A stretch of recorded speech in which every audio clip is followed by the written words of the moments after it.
Hello, YouTube. So, figured I should introduce you guys to my ball pythons here. The bigger one here is Daisy, and the smaller one here is named Nameless. And I'll tell you why I named it Nameless. But I've had Daisy here since about 1997 when I was going into 5th grade. I was able to convince my parents into getting her.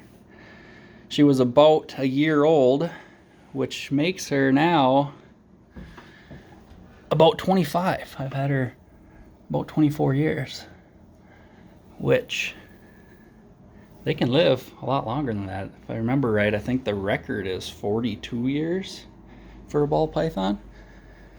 So I'm hoping we can get a few more years out of her. She seems perfectly healthy. She's always been a super nice snake. She's bit me one time and it was my fault when I was feeding her.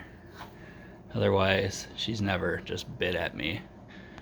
She's a nice, healthy snake. She's never been to the vet, never needed to go.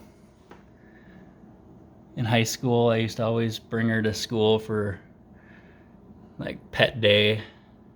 In middle school, I showed her different show and tells and stuff. I remember bought her at Twin Cities Reptiles,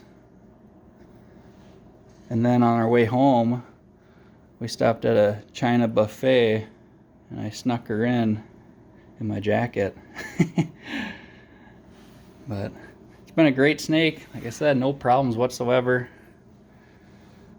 I've always said I think ball pythons make great first snakes. It wasn't my first snake or anything by far, but my first python.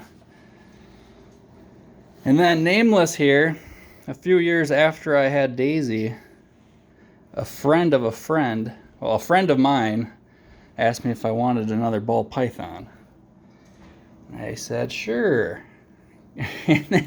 He brings him over. Daisy's a girl, Nameless is a boy. They bring Nameless over, and he hadn't eaten in over a year.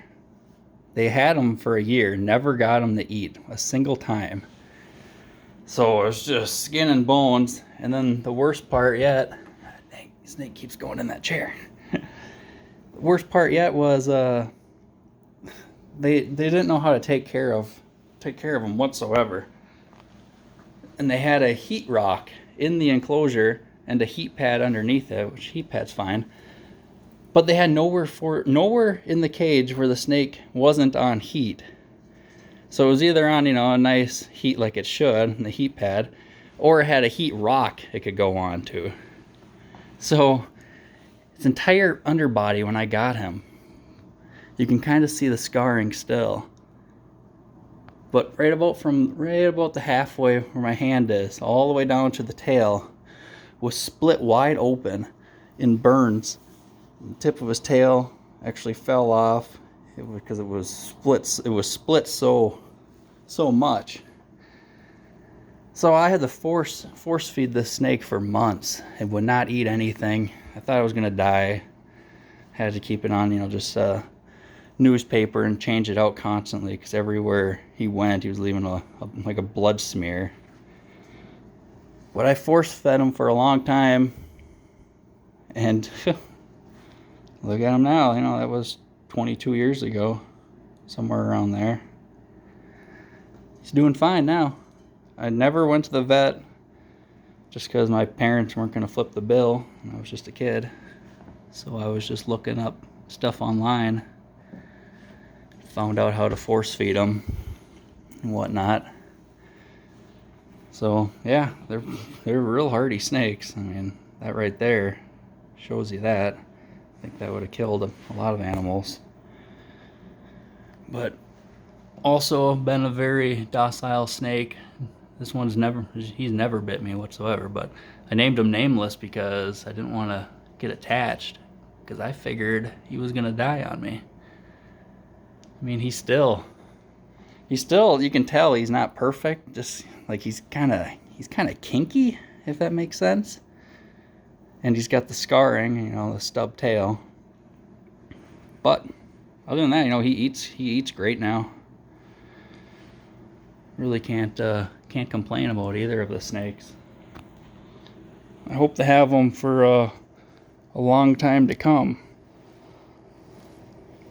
Yeah, early on, they would only eat live. I was able to switch them over to frozen. But yeah, that's just kind of wanted to share that, since you don't see all too many real old snakes online. I don't feel like. I think a 25-year-old snake's pretty cool. I think it's also pretty cool how this snake has recovered from what I really thought was gonna be death. I don't know if you can really see the scarring or not, but yeah, that's all I got for you guys today. So, see you later.